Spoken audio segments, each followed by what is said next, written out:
Boker Tov, messieurs. Chose promise, chose due. On continue le Bnei Issachar. On a vu des choses merveilleuses hier. Si vous avez pris des photos, tant pis, sinon, je pourrais le redire l'année prochaine. Alors, il dit comme ça. On va essayer de voir ici, il dit le Bnei Issachar. On va essayer de voir Remez de Chanukah Batorah. Et il nous explique qu'il n'y a rien dans la vie, rien dans la Torah, rien, qu'il n'y a pas d'allusion dans la Torah. Rien. Même ta vie, elle est dans la Torah. D'accord? Dans les détails. Alors il dit, Nes Chanukah, où est-ce qu'il est inscrit en Remez dans la Torah? Et il ramène comme ça. Katav Arav Ir Bekadish Asher Dvarav Divrei Kabbalah Bekibel Milion Navi Zachur Letov. On parle de qui? On parle du Rokeach. Le Rokeach, c'était un tzaddik, comme il dit, Ish Kabbalah. Il a vécu il y a à peu près 500 ou 600 ans. Et il a reçu ça, le Rokeach d'Eliyahu Navi Birvodo Beatzmo. Parce qu'on est Meïd Alav, le Rokeach, qu'il avait l'habitude de tuer avec Eliyahu Navi. Allo Bala Rokeach Bezel Shono. Et comme ça, il écrit. Mais Parashat Emor et la Kohanim. Dans Parashat Emor, où il a écrit Emor et la Kohanim, Itril Shabbat, Urgalim, Pesar, Batseret, Rosh Hashanah, Yom Kippourim, Sukkot. Donc là-bas, on te parle des fêtes d'Israël. On parle de Shabbat, on parle de Pessah, on parle de Shavuot, on parle de Rosh Hashanah, on parle de Kippour, on parle de Sukkot. Dans ce passage, on parle des 3 fêtes et de toutes les fêtes. Comme il écrit, Vaïdaber Moshe et Modé Hashem el Bnei Israël. Il est écrit dans le verset, et Moshe il a parlé au Ham Israël des Moadé Hashem el Bnei Israël, des fêtes d'Hashem au Bnei Israël. Et juste après, Samichle, Samour, c'est quoi Samour? Juxtaposé, collé à ce sujet-là. Qu'est-ce qu'il y a écrit égal? Il a écrit, ils prendront pour toi de l'huile d'olive pure. Katit la mahor, la première pression. Katit la mahor pour allumer la menorah. Il n'y a pas de Chanukah, on va dire la menorah. Et il dit, Vezaremez le Chanukah, puisqu'on a juxtaposé toutes les fêtes d'Israël qui sont inscrites dans la Torah. Et ce verset-là, où on prendra du Shemen Zaïd Zach pour allumer la menorah, ça fait référence aux Hashmonaïm qui vont essayer de chercher une petite fiole d'huile qui était encore pure avec le Chotamet Shel Kohen Gadol pour allumer la menorah quand au temps des Hashmonaïm et des Maccabim et des Yevanim. Et il dit Shemen Zaïd Mitzvah Min HaMufrach, comme écrit dans Maseret Shabbat. Lorsque tu dois allumer la Chanukah, la Gemara nous dit que la mitzvah accomplie de la meilleure manière, c'est lorsque tu vas allumer la Chanukah avec de l'huile d'olive. Qu'est-ce qu'on a vu hier dans Chagiga? Il a fait Adkan Leshono. Adkan Leshono. Et il dit voilà, qu'est-ce qu'il a dit le Rokeach. Omer Abnei Issachar. Ça c'est le Rokeach, Rabbi Michael, c'est pas le Bnei Issachar. Omer Abnei Issachar. Venir Ali. Delesham Nehemar, il dit en vérité, regarde bien le Remez. Il y a écrit dans le verset Tzav et Bnei Israël. Le début du passouk c'est Tzav et Bnei Israël. Tu ordonneras au Bnei Israël. Et qu'est-ce qu'il leur donnera? Ils viendront, ils t'amèneront Shemen Zaït, de l'huile d'olive pure pour allumer la menorah.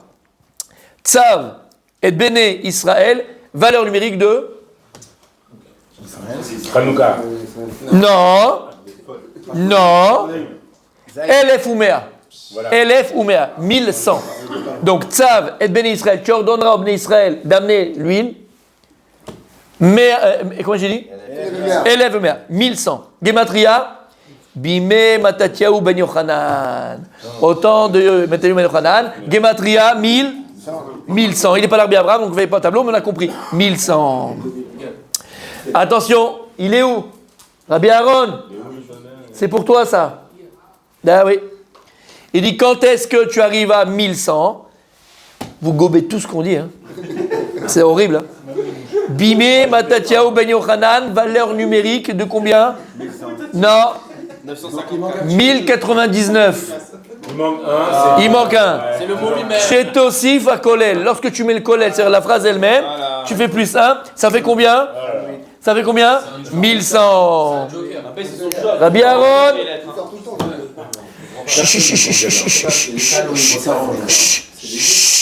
Vous êtes là? Regardez ce qu'il dit. Vous d'avoir Nechmad. Et il dit c'est quelque chose de mignon, c'est joli ce que je t'amène, c'est joli. C'est un peu quand tu dis n'importe quoi, je te dis c'est joli. Et bien pareil, il dit c'est joli, c'est mignon. T'as compris? C'est mignon, c'est joli. Kasher Gvar Ishme'aticha. Comme je t'ai déjà expliqué plus loin. Alors, Avant de continuer là ce qu'on vient de faire, là maintenant, là ce qu'on vient de faire, parce qu'il va continuer, parce que c'est magnifique ce qu'il va dire, c'est extraordinaire. Juste, c'est quoi cette histoire de kollel, machin? Quand par exemple, t'arrives à une gamatria, une valeur numérique, d'accord? Par exemple, je sais pas, un tel mot, il fait 99, et toi tu vas arriver au mot qui fait 100, pour faire une comparaison. Sinon, le kollel, le mot lui-même, ou la phrase lui-même, c'est plus 1, et ça marche, et ça fait 100. Alors, certains ont dit quoi? C'est très fluide. D'autres disent, c'est tiré par les cheveux, pour ce qui reste. D'autres diront, on s'arrange. D'autres diront, bon, ça va, c'est bon. D'accord? Ok. Omer Abnei Issachar, écoutez bien. Veine. Et j'ai sauté exprès, je reviendrai sur la suite, hein, mais juste pour que voilà, on comprenne. Veine. Il n'écoute pas, hein? Il n'écoute pas parce qu'il avait dit ça, lui, il avait dit ça. Rabbi Aaron. Veine. Ma shamekubalim noagim leosif hakolel bemakom istarech. Il dit, mais qu'est-ce que c'est que cette histoire-là, que lorsqu'il te manque une unité, alors tu rajoutes le kollel, le mot lui-même, la phrase lui-même, et ça fait exactement le chiffre que tu as besoin, le nom que tu as besoin. Mekubal hi beyadam. C'est une Kabbalah qu'on a reçue jusqu'à Arsinaï. Jusqu'à Arsinaï. Mais il faut, attends. D'où, Samchou ala mikra sheba Torah. C'est pas de stam, il n'y a rien de stam dans la Torah. Il y a écrit dans la Torah, dans là-bas, la bracha qui va faire Yaakov Avinu, Ephraim ou Ménaché qui ouven Meshimon Yuli. Il dit, Yaakov Avinu, quand il bénit les enfants de Yosef, il dit, t'es là ou t'es pas là? Ok. Quand Yaakov Avinu va bénir les enfants de Yosef, il dit, Ephraim ou Ménaché, qui étaient les enfants de Yosef, qui Rouven et Shimon Yuli. Ils seront pour moi comme Rouven et Shimon. C'est marrant ce qu'il dit, Nachon. C'est marrant. Les enfants de Yosef, qui est Ephraim et Ménaché, ils seront exactement comme Rouven et Shimon. Réhouven et Shimon, c'est la même gématria que Ephraim et Ménaché. Quand il dit que Ephraim et Ménaché, il est Kérouven et Shimon, la gématria de Shimon de Réhouven et de Ephraim et Ménaché, c'est la même. Quand tu émotives le kollel de Réhouven et Shimon, si tu rajoutes Réhouven, Shimon, le kollel de la phrase, c'est plus 1, tu as exactement la même gématria que Ephraim et Ménaché. Donc c'est Minatora. Akadosh Baruch Hu, il vient, il te dit, Réhouven, Ephraim et Ménaché, qui est Réhouven et Shimon. Mais ils sont paquets, puisqu'il y a un en plus dans Ephraim et Ménaché. Il y a un en plus. Il te dit quand est-ce qu'ils sont. Quand maintenant, tu prends Réhouven et Shimon, c'est le kollel, c'est même la phrase. Le contexte, tu peux prendre un.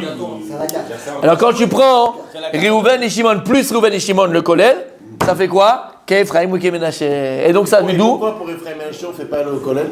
Non, parce que c'est eux qui sont au-dessus. C'est eux, et quand tu prends la gématria de Réhouven et Shimon, c'est en bas.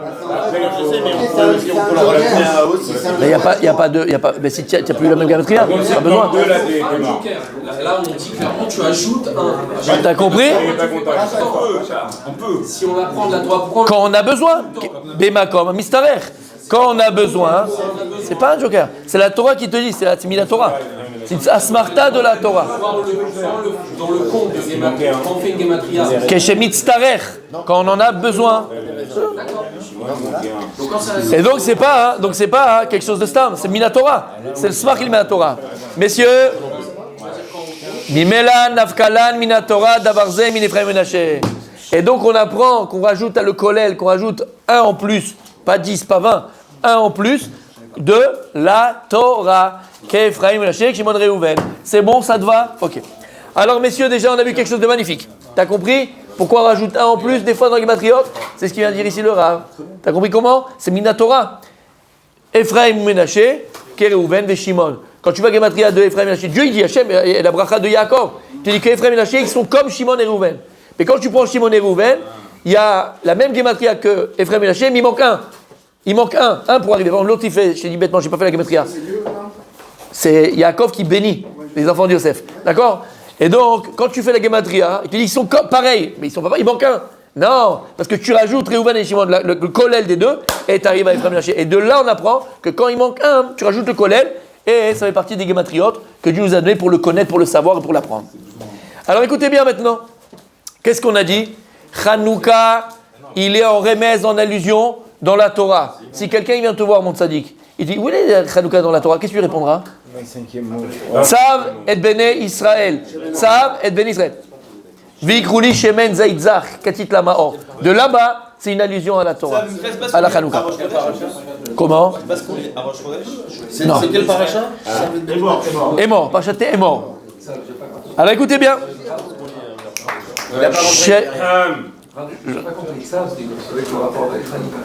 C'est le Pachaté mort. Tzav et Ben Israël, Vikrou Elecha Shemen Zaitzach. Shemen Zaitzach, c'est ce qu'on a eu le Hanouka. Et on a vu que Tzav Ben Israël, c'est Gematria de Bimé Matatio Ben Yochanan, autant de avec le Kolen. Et il termine, écoutez bien, c'est le cours d'aujourd'hui. Sheelu Ashlosha Chodashim Tishri Cheshvan Mikislev Ema Mesugalim Lechanukat Habayit. En vérité, ces 3 mois, depuis Tishri, Cheshvan et Kislev, ce sont les 3 mois qui sont préposés à la reconstruction du Beit Hamikdash. Et pas à la reconstruction, à la construction et la reconstruction. Je me suis mal exprimé. Parce qu'en réalité, ces 3 mois-là correspondent aux enfants de Rachel Imenu. Et c'est qui Rachel? Akeret Habayit. Elle est appelée dans le jargon de la Kabbalah, Rachel Akeret Habayit. Lama Akeret Habayit. Akeret Habayit, c'est une femme de... Non, une femme au foyer. Akeret Habayit, c'est même au foyer, c'est femme de la maison. Et pourquoi on dit Akeret? Pourquoi une femme au foyer en hébreu on dit Akeret Habayit? Ki Ikara shel Bayit. Akeret, c'est de Ikar. Parce qu'elle, c'est le principal de la maison. Et lorsque Yaakov Avinu va donner naissance aux 12 tribus, Ikar, la principale femme de Yaakov, c'est pas Léa, c'est pas Bilha, c'est pas Zilpa, c'est Rachel Imenu. Et depuis le départ et depuis le début. Attention, après Léa et Rachel, elles ont chacun une tafkid. Aval, Ikar Habayit, la maman du foyer du peuple juif, c'est Rachel Imenu. Akeret Habayit. Et qui elle a eu? Ephraim, Ménaché de Yosef. Ephraim, Ménaché de Yosef. Et qui? Et Binyamin, puisque bien sûr il a eu des enfants, mais ils n'ont pas pris la place, puisque c'est la bracha qu'il a fait 3 mois. Ephraim, Ménaché et Binyamin. À l'inverse de Binyamin, les enfants de Binyamin n'ont pas eu d'incidence, alors qu'il le dit, on l'a vu dans la fin de Vaïchis, le verset que je viens d'amener, où il dit à Yaakov Avinu, Ephraim et Ménaché, Kirouven et Shimon. C'est pour ça qu'ils font partie des 12 tribus, à l'inverse de tous les autres enfants. Donc on voit quoi? Ephraim, Ménaché, Binyamin. Le mois de... Il n'y a pas de Gematria ici. Le mois de Kislev, c'est qui? Le mois de Kislev, c'est qui? Alors on va dire le mois de Tishri. Le mois de Tishri, c'est qui? Ephraim. C'est que les 12 mois de l'année correspondent aux 12 tribus. Le mois de Tishri, c'est Ephraim. Le mois de Cheshvan, c'est Ménaché. Et le mois de Kislev, c'est Binyamin. Ok, on avait dit pourquoi chaque mois correspond à chaque... Au mois de Tishri, mois de Ephraim, ça a été Hanoukat Bayit Rishon. Le premier temple, il a été inauguré au mois de Tishri. Et c'est le seul kippour qu'il n'y a pas eu dans la Torah.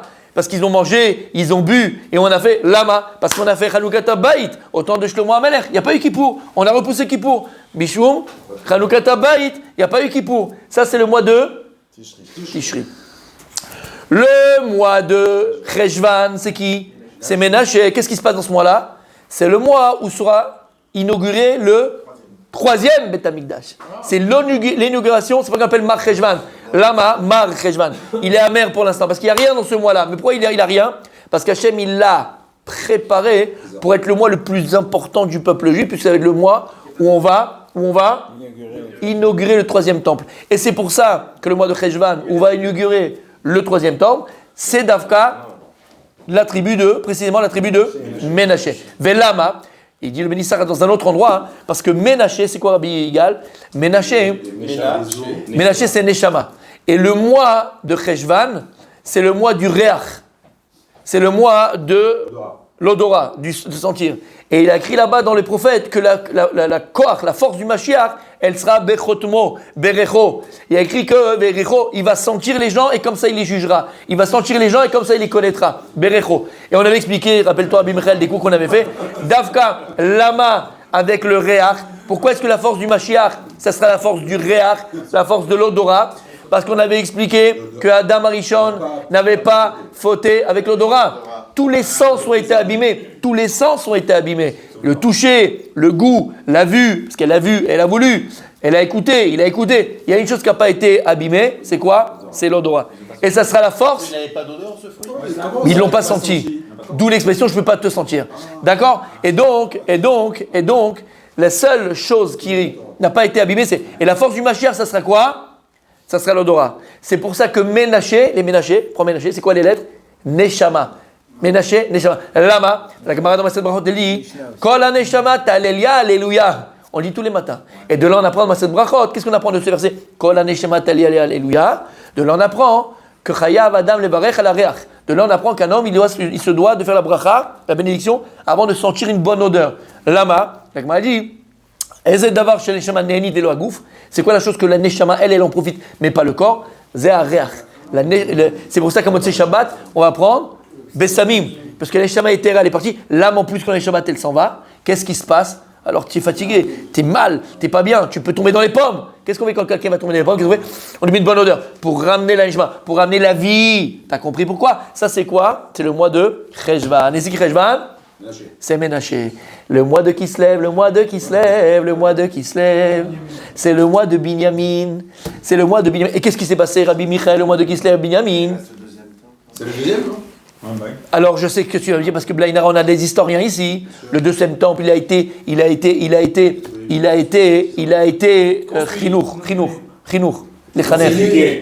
inauguré. Il a été inauguré bien avant.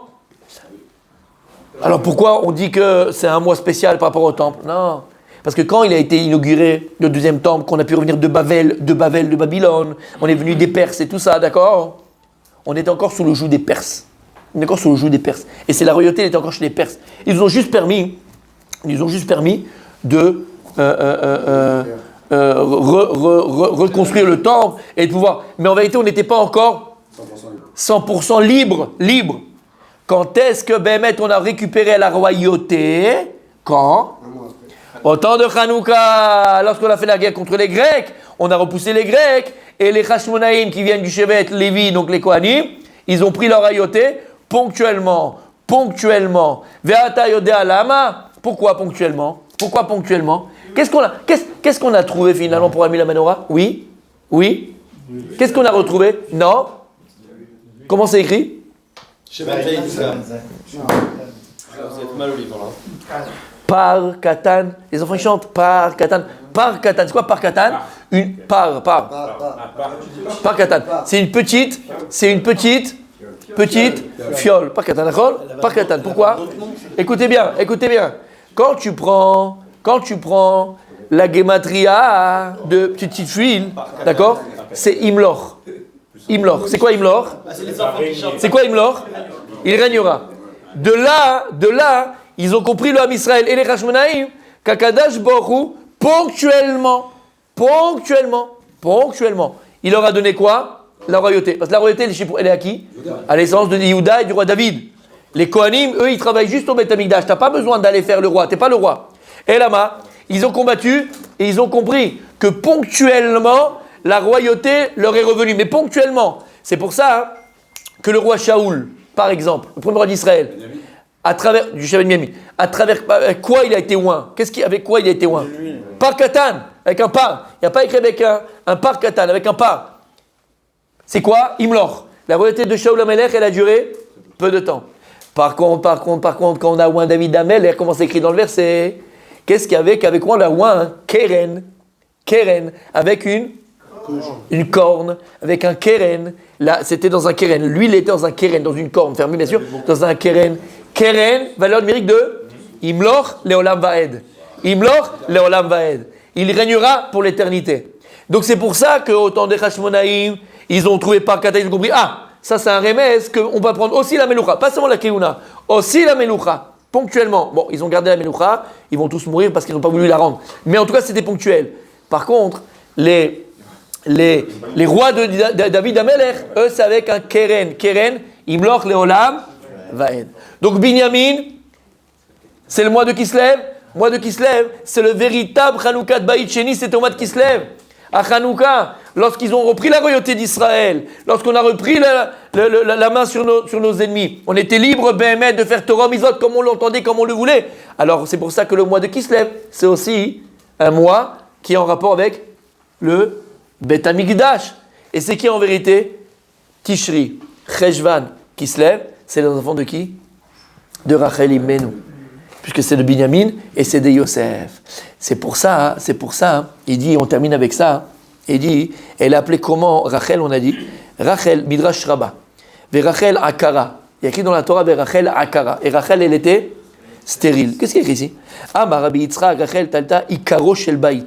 En fait, comprend que Rachel, il a une place prépondérante dans le Ham Israël. C'est pas, elle était Akara, dans le sens, elle était stérile. Parce que Akara, c'est aussi stérile. Ikara Shel Bait. Ikar, ça vient de Ikar. C'était le principale maison d'Israël. Comme il y a écrit, Verachel Akara. Rabbi Lazar Patar. Moshivi Akeret Abayit Em Abanim Semecha Alléluia. C'est qui Moshivi Akeret Abayit? Qu'on dit dans le Allel, c'est le Teilim.